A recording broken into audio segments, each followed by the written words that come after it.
Nepotism, ये क्या हो रहा है हमारे देश में? जहां देखो रिकमेंडेशन, डोनेशन, डोमिनेशन, इन्फ्लुएंस, घूस, बाप का नाम। अब गरीब के बच्चे क्या करें? मेहनत करके फर्स्ट रैंक लाने वाला क्या करे? बिना घूस लिए काम करने वाला ऑफिसर क्या करे? हल चलाने वाला क्या करे? अकेला घुस के सर काटने वाला क्या करे?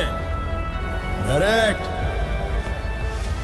तो भाई इंडियन सिनेमा में इतने सालों तक पब्लिक विलन को हेट और हीरो से प्यार करते आ रही थी, लेकिन 2018 की सर्दियों के सीजन में एक ऐसी फिल्म आती है कि लोग थिएटर में ही हाई गर्मी गर्मी करने लगते हैं। मतलब पहली बार एक बिल्कुल ही नए डायरेक्टर और एक ऐसे एक्टर की फिल्म आती है जिसे नॉर्थ इंडिया तो छोड़ो, साउथ में ही कन्नड़ा इंडस्ट्री के अलावा कोई नहीं जानता था। और इस फिल्म का बाउंडर ऐसा था कि शाहरुख खान जैसे सुपरस्टार की जीरो भी बॉक्स ऑफिस के रिपोर्ट कार्ड पर जीरो लेकर जाती है, जहाँ अपने अल्लू अर्जुन, प्रभास, रामचरण, जूनियर एनटीआर जैसे स्टार्स को पब्लिक पहले से जानती थी, लेकिन googly masterpiece mister and Mrs Ramachari देने के बावजूद भी केजीएफ से पहले यश को कोई नहीं जानता था। लेकिन केजीएफ चैप्टर 1 के बाद रॉकिंग स्टार यश या उनके फैंस के लिए इंडिया सीईओ के लिए कुछ लोगों ने लिटरली कोविड के टाइम पर जब थिएटर में लोग जाने से डरते थे, तब पीएम मोदी से लेटर लिखकर रिक्वेस्ट की जाती है कि केजीएफ 2 की रिलीज डेट पर नेशनल हॉलीडे डिक्लेयर किया जाए। डिलीवरी बॉय से लेकर बैक स्टेज 50 रुपए की दिहाड़ी पर चाय पानी पहुंचाने तक का काम करने वाले एक ऑर्डिनरी बॉय यश ने प्रूव कर दिया कि राजा का बेटा ही राजा नहीं बनेगा। तो आज के वीडियो में हम अपने यश भाऊ एक रॉकी भाई के बारे में आपको कुछ ऐसी बातें बताएंगे जो आप शायद ही जानते होंगे। जैसे यश का असली नाम यश है ही नहीं और केजीएफ चैप्टर 1 का विलन गौड़ोरा कोई और नहीं बल्कि खुद यश का बॉडीगार्ड था। और एसएसआर से यश का कौन सा गहरा कनेक्शन है? वेल, ये कंप्लीट वीडियो है जिसमें आपको यश के अनटोल्ड स्टोरीज के अलावा उनकी और कौन कौन सी आने वाली फिल्में हैं सब कुछ डिटेल में जानने को मिलेगा। और अगर आप ऑलरेडी यश के फैन हो तो ये आपके लिए एक मस्ट वॉच वीडियो है। तो भाई मैस्कुलिनिटी की पहचान बन चुके and the most humble actor Rocky भाई या यश या फिर नवीन कुमार गौड़ा जी। हाँ, आज पूरी दुनिया में अपने फैंस के दिलों पर राज करने वाले यश का असली नाम रणवीर कुमार गौड़ा है। लेकिन जैसा कि कई सारे एक्टर एक्ट्रेसेस को अपना स्टेज नेम बदलना पड़ता है, तो जब यश से भी उनके नाम बदलने की डिमांड की गई तो उन्होंने उनके चाइल्डहुड निकनेम यश को चूज किया। वेल, एक्टिंग का खुमार बचपन से इनके सर पर छाया हुआ था। जब एक बार स्कूल के एक इवेंट में एक छोटे से ड्रामा में पार्टिसिपेट करते हैं तो भाई स्टूडेंट से लेकर टीचर सभी इन्हें काफी अप्रिसिएट करते हैं। उसके बाद से तो भाई उन्होंने पढ़ाई से ज्यादा अमिताभ बच्चन से लेकर शाहरुख खान, रजनीकांत, सारे बड़े स्टार्स की फिल्में देखनी स्टार्ट कर दी थी। 12 पास करने के बाद जब इन्होंने अपने पापा जो कि एक बस ड्राइवर थे उनसे 3 इडियट्स के फरहान की तरह रिक्वेस्ट की कि अब्बा मैं पैसे कम कमाऊंगा लेकिन मैं खुश रहूंगा, एंड एज यूजुअल अब्बा नहीं माने क्योंकि वो अपने बेटे को एक सरकारी नौकर देखना चाहते थे। इसके बाद भी यश जब नहीं माने तो उन्होंने कहा कि तू बेंगलोर जा रहा है वो अच्छी बात है, लेकिन किसी रिलेटिव के यहाँ नहीं चले जाना और किसी को भी तेरे इस फिल्मी काम के बारे में पता नहीं चलना चाहिए। और ये भी शर्त रख दी कि अगर तू घर वापस आया है तो तुझे वापस जाने नहीं दिया जाएगा। पूरे फिल्मी अंदाज में यश भी 300 रुपए लेकर घर से निकले और पेरेंट्स को लगा कि 2-4 दिन में इसका फिल्मी भूत जब उतर जाएगा तो ये खुद ही वापस चला आएगा। लेकिन यश कहाँ मानने वाले थे, तो इन्होंने बैक स्टेज में चाय पानी पहुंचाने से लेकर डिलीवरी बॉय का भी काम किया। छोटे मोटे काम करने के बाद जब इन्हें एक बार असिस्टेंट डायरेक्टर का काम मिला तो पैसे ना होने की वजह से प्रोड्यूसर्स ने बैकआउट कर लिया और फिल्म का पैकअप हो गया। और यश को भी काम करने के बाद एक भी रुपए नहीं मिले और इस तंग हाल में इन्होंने बस स्टैंड पर भी रात गुजारी। So, then yeah, I went there. I stayed in a bus stand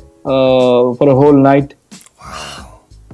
The place where because there I had to decide whether to go home or to stay. फिर भाई इन्होंने as a backup actor dancer खूब काम किया और इसी time इन्होंने bachelor of arts की डिग्री भी ली। और साल 2005 में पहली बार इन्हें टीवी पर आने का मौका मिला टेली सीरियल नंदा गोकुला से। इसके अलावा इन्होंने टीएन सीताराम जैसी सीरियल भी की और इसी जगह इन्हें अपनी फ्यूचर वाइफ राधिका पंडित भी मिली। और आगे चलकर 2016 में सीक्रेटली गोवा में यश ने शादी भी की और यशो मार्गा फाउंडेशन की शुरुआत भी। मतलब यश की लाइफ जर्नी सुशांत सिंह राजपूत से काफी सिमिलर है, जहाँ उन्होंने भी टीवी सीरियल से स्टार्ट किया, फिर फिल्मों में गए and even he got his first love on the set of TV serial. But unfortunately वो यश की तरह सर्वाइव नहीं कर पाए। यश एक ऐसे सुपरस्टार बने जिसका ना कोई गॉड फादर था ना ही उन्हें किसी ने लॉन्च किया था। इवन जब टीवी सीरियल के टाइम पर उन्हें 7 फिल्में ऑफर हुई तो उन्होंने स्क्रिप्ट पढ़ने की डिमांड कर दी, जो बात मेकर्स को बिल्कुल भी पसंद नहीं आई और उन्हें लगा कि एक नया एक्टर होकर इतना एटीट्यूड, मतलब इससे स्क्रिप्ट जाननी है। और इवेंचुअली इन सारी फिल्मों से इन्हें हाथ धोना पड़ा। लेकिन भाई अगर आपके अंदर जज्बा और एक क्लियर गोल हो तो लोग पहाड़ तोड़कर भी रास्ता बना ही लेते हैं। और 2007 में यश को फिल्म जमाडगा हुडुंगी में एक छोटा सा रोल ऑफर हुआ और इस छोटे से रोल में इन्होंने जो जान फूका कि इस फिल्म के लिए इन्हें film fair award for best supporting actor का अवार्ड भी मिला। इसके बाद से तो भाई 2007 से लेकर 10 तक इन्होंने मोगिना मसानू, कलारा सांते, गोकुला, थमासू, मोडला सला और रॉकी जैसी फिल्में भी की। और मोगिना मसानू में इन्होंने अपनी फ्यूचर वाइफ राधिका पंडित के साथ भी काम किया और सिर्फ 3 करोड़ के बजट में इस फिल्म ने बॉक्स ऑफिस पर 17 करोड़ का मैसिव कलेक्शन किया। और यश की इस दूसरी फिल्म से उन्हें कन्नड़ा इंडस्ट्री में थोड़ी पहचान मिलने लगी। फिर 2008 में पहली बार यश को लीड रोल मिला फिल्म रॉकी में। वेल, 5 करोड़ की ये फिल्म बॉक्स ऑफिस पर तो धराशायी हो गई, लेकिन इस फिल्म से यश को रॉकी भाई का नाम भी मिला।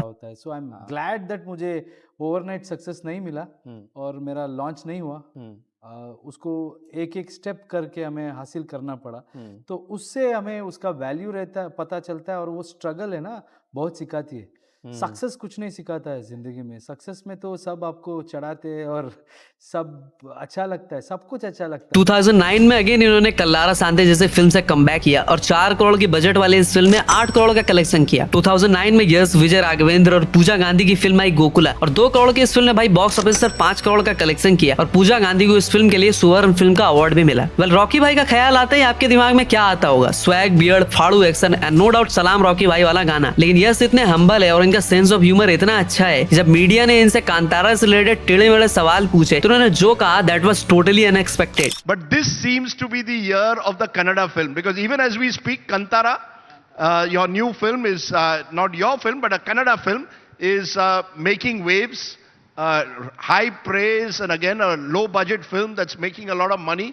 What is it in Bangalore? Say Bengaluru's, it seems to be Namma Karnataka is the buzzword at the moment. Sir, it's also my film, sir. You said it's not my film, but it's my film also. 2010 में जहां इन्होंने थमासू में सिर्फ cameo appearance किया तो model आसला super hit साबित रही। 2011 से लेकर 15 तक यश ने राजधानी, किरातका, लकी, जानू, googly, Raja Holi, mister and Mrs Ramachari जैसी कई सारी फिल्में दी, जिसमें से जानू, गज Kesari, googly, mister and Mrs Ramachari masterpiece को हिंदी में भी डब किया गया और ये सभी फिल्में सुपर हिट या हिट साबित रही। 2014-15 में यश कन्नड़ा इंडस्ट्री के एक सुपरस्टार बन गए थे। मतलब किसी ने भी नहीं सोचा था कि एक चाय पानी पहुंचाने वाला लड़का एक दिन इतना बड़ा सुपरस्टार बनेगा। और इवन इस टाइम तक भी यश के पापा बीएमटीसी की बस चलाया करते थे। यश ने अपने एक इंटरव्यू में खुद बताया था कि आज अगर वो इतने डिसिप्लिन्ड और हार्ड वर्किंग है तो उसके पीछे का पूरा क्रेडिट उनके पापा को जाता है, क्योंकि उन्होंने बचपन से अपने पापा को रोज जल्दी जल्दी नाश्ता करके ऑन टाइम 8 बजे ड्यूटी जाते देखा है। क्योंकि उनके पापा कहना था कि अगर मैं लेट होता हूँ तो रोज सैकड़ों लोग अपने ऑफिस से दूसरे काम के लिए लेट हो जाएंगे। 2014 में इन्हें अपनी फिल्म गुगली के लिए बेस्ट एक्टर कनाडा का फिल्म फेयर अवार्ड भी मिला और इसी फिल्म के लिए इन्हें साउथ इंडियन इंटरनेशनल मूवी का अवार्ड भी मिला। अगर मिस्टर एंड मिसेस रामाचारी के लिए भी यश को फिल्म फेयर के साथ साथ आईफा अवार्ड भी मिला। और यश की गुगली देखने के बाद ही प्रशांत नील ने डिसाइड किया कि भाई अगर केजीएफ बनानी है तो उसमें लीड रोल में यश के सिवाय कोई और हो ही नहीं सकता। 2016 में अगेन यश और उनकी वाइफ राधिका पंडित के साथ फिल्म आई संतु स्ट्रेट फॉरवर्ड, जिसे हिंदी और बंगाली में रैम्बो नाम से छाप दिया गया। एक बार अपने ऑडियंस को लेकर यश ने जो कहा उससे सुनकर आपको भी यश के फैन होने पर प्राउड फील होगा। I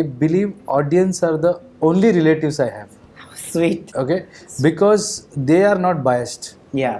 They have supported me. See, like this market also, they have accepted my work. They don't know who I am.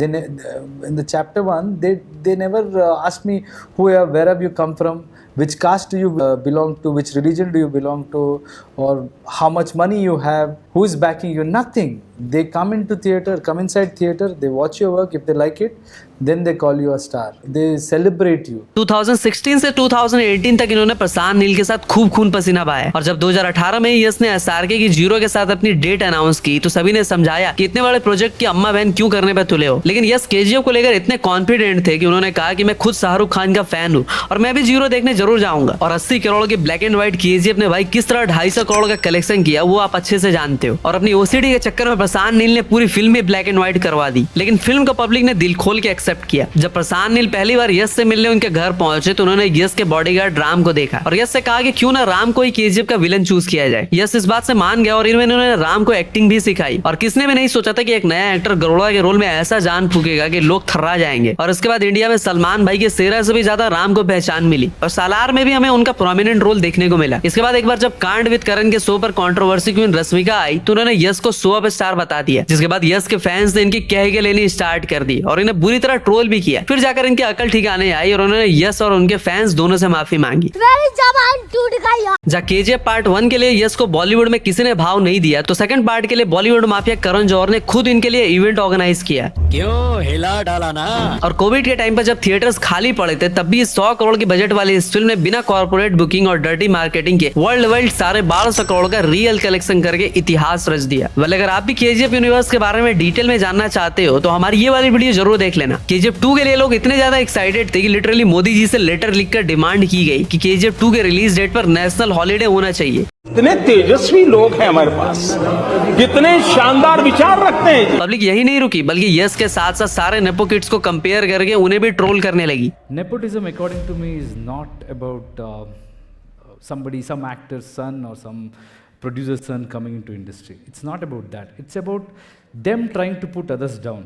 तो चलिए अब आपको बताते हैं कि यस की और कौन कौन सी फिल्में आने वाली है। Number 1, toxic. गैंगस्टर ड्रामा पर बेस्ड इस फिल्म का टीजर ऑलरेडी भौकाल मचा चुका है और इसकी डायरेक्टर है गीतू मोहनदास, जिन्होंने लायर डाइस और मुंह जैसी already one of a kind फिल्में दे रखी है। वेल, टॉक्सिक उनकी ड्रीम प्रोजेक्ट है और ये फिल्म आपको 10 अप्रैल 2025 तक थिएटर में देखने को मिल जाएगी। Number 2, Ramayan part 1। इस फिल्म के डायरेक्टर है नितेश तिवारी और रामायण पार्ट 1 में यस रावण के रोल में हमें दिखाई देंगे, तो ये रणवीर श्रीराम के रोल में। और यही बात कुछ लोग हजम नहीं कर पा रहे हैं, फिल्म में साई पल्लवी माता सीता के रोल में भी दिखाई देंगी। इस फिल्म को 3 पार्ट्स में बनाया जाएगा और आदिपुरुष से सीख लेते हुए मेकर्स ने वीएफएक्स की जिम्मेदारी ऑस्कर विनिंग कंपनी डीएनईजी को दी है। KGF chapter 3। Blockbuster franchise KGF के लिए प्रशांत नील ने ऑलरेडी अनाउंस कर दिया है कि मैं रहूं या ना रहूं, केजीएफ चैप्टर 3 तो जरूर आएगी और यस तो उसमें होंगे ही। इस बार फिल्म की स्टोरी 1978 से 1981 की होगी और हमें दिखाया जाएगा इंडियन ओशन में डूबने के बाद रॉकी कहां था। So thank you for watching this video. और हाँ, अगर रॉकी भाई के बारे में आप कुछ इंटरेस्टिंग बातें जानते हो तो हमसे जरूर शेयर करना। और हाँ, यस से जुड़े 3 सवाल। पहला, रॉकी भाई के माँ का नाम क्या है? दूसरा, यस के फाउंडेशन का नाम क्या है? एंड थर्ड, केजीएफ चैप्टर 1 के लिए यस को कितनी फीस मिली थी? सो अगर आप भी यस के फैन हो तो आंसर जरूर देना। तब तक के लिए हर हर महादेव।